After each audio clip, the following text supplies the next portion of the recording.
Olá, tudo bem? Hoje é domingo, dia 2 de agosto de 2020. Estamos celebrando o 18º domingo do tempo comum. E hoje nós temos diante de nós 3 leituras que tocam o nosso coração, que fala para nós nos dias de hoje, mostrando para nós várias realidades. Na primeira leitura, o profeta Isaías então nos mostra uma sociedade igualitária, onde não se mede a vida pelo dinheiro, nem pelo poder daquilo que se pode comprar. No reino, o reino de Deus, o reino que o profeta fala, tudo está à nossa disposição. Cada um recebe segundo as suas necessidades. E aí nós lembramos a oração: o pão nosso de cada dia nos dai hoje. O profeta então nos lembra que Deus nos alimenta para que possamos ouvir sua palavra e com a palavra de Deus termos vida e vida em abundância. Na segunda leitura, escrevendo aos Romanos, Paulo nos lembra que nada neste mundo nos separa, ou nada pode nos separar do amor de Deus, do amor de Cristo, do amor que Jesus teve para com a gente. Tudo aquilo que, humanamente falando, poderia produzir uma falta de paz, uma inquietação, uma angústia, diante de Cristo, tudo isso é transformado. Tudo isso passa a ser novo. Encaramos tudo com uma nova forma de vermos. E no Evangelho, quero partilhar com vocês uma frase que para mim é central, quando Jesus diz assim: dai-lhes vós mesmos de comer. Não é só um chamado à caridade. Não é simplesmente ir ao encontro daquele que passa fome. É uma afirmação, é uma ordem, é uma determinação. Os discípulos diziam a Jesus que não seria possível alimentar aquela multidão com 5 pães e 2 peixes. E é muito interessante a gente olhar que Jesus pergunta a eles assim: o que vocês têm aí? Eles dizem 5 pães e 2 peixes. E esquecem e não percebem que tem também a Jesus, aquele que poderia transformar aquela realidade, fazer de uma forma diferente.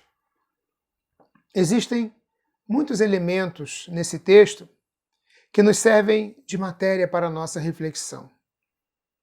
Vejamos, se nós somarmos 5 com 2, teremos 7.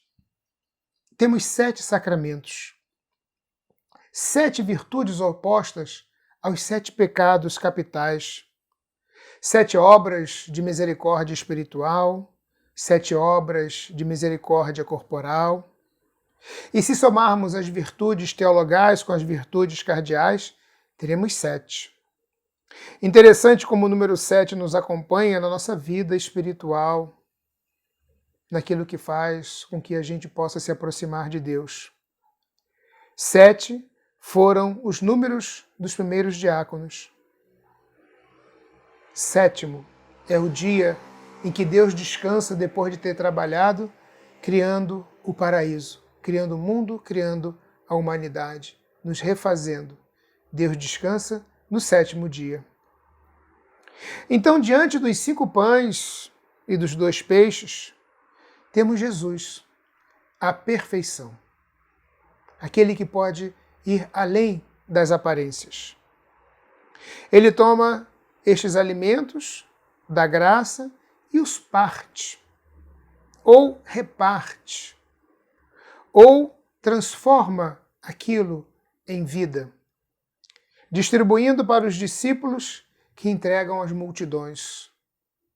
Esses discípulos então vão até as pessoas com esse pão partido e repartido por Jesus para que as multidões pudessem ser alimentadas. E o texto ainda continua dizendo que todos comeram, ficaram satisfeitos. Cada um deles recebeu uma parte. A parte que saciava, a parte que deixava alegre o corpo. O pão é repartido entre todos, homens, mulheres e crianças. E ainda tem sobras. E essas sobras são recolhidas em 12 cestos. Cada discípulo ficou responsável depois por alimentar parte dessa multidão. Cada uma daquelas pessoas sabia a quem deveria se dirigir, a quem pertenceria o cesto que lhe alimentasse. O que podemos tirar de proveito hoje com essas leituras ou com a leitura do Evangelho? Jesus não é posse de nenhum grupo religioso. Jesus se reparte, se dá por inteiro, mesmo na partição. Jesus está presente nos 12 cestos. Jesus está presente em todos aqueles que alimentam o povo que passa fome. Os discípulos, hoje nós, somos chamados a levar a palavra de Jesus a todas e a todos. Alimentar cada uma e cada um daquelas e daqueles que foram ao seu encontro buscando conforto e orientação. Quantas irmãs, quantos irmãos hoje vêm até nós pedindo uma luz, pedindo uma orientação, e não precisam estar dentro do nosso grupo religioso. Muitas vezes até demonstram não ter religião, mas querem, buscam, procuram. E somos nós que apontamos esse caminho hoje, como os discípulos apontaram naquele tempo.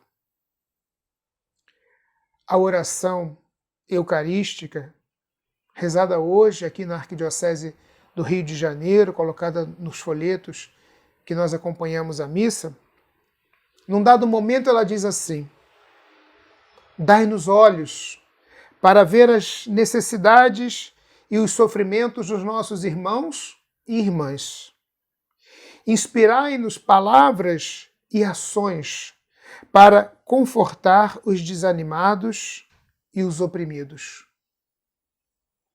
Fazei que, a exemplo de Cristo, e seguindo o seu mandamento, nos empenhemos lealmente no serviço a eles.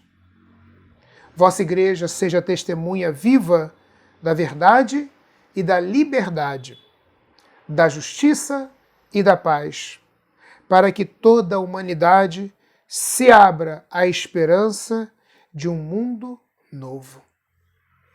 Hoje, rezando essa liturgia, essa oração eucarística, somos convidados a construir um mundo novo. E a resposta é assim: ajudai-nos a criar um mundo novo. Criai um mundo novo, onde não haja mais fome, onde não haja mais injustiça. Bom domingo para você. Pense nessas palavras, reze, medite e reflita a palavra de Deus. Deus vos abençoe.